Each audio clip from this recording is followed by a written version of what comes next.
बकरियां जो हैं चराई कर रही हैं। घास तो आजकल ज़्यादा है ही नहीं सर्दियों की वजह से, बस इनको लकड़ी और ये आजकल हम डाल रहे हैं। घास बरसीम लगाई थी, उसको गंदा पानी लगाया नहर का, वो जो है ना सारा जल गया है। ये माशाल्लाह मेरे बकरी के बच्चे हैं छोटे छोटे। इस दफ़ा मेरा बहुत नुकसान हो गया। वैसे सर्दियों के अंदर मेरे को 15-20 बच्चे मर गए हैं बकरियों के ना। यही बच्चे हैं, कोई 2-4।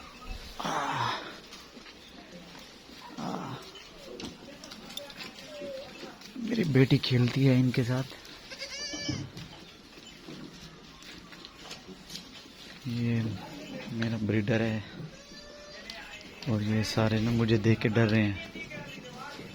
सारी बकरियां इनके साथ घास खा रही हैं, कोई कुछ इधर खा रही हैं और ये डर रहे हैं मुझे देख के ना।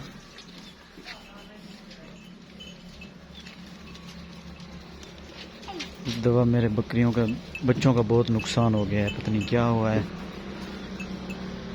सारे बच्चे मर गए हैं बकरियों के।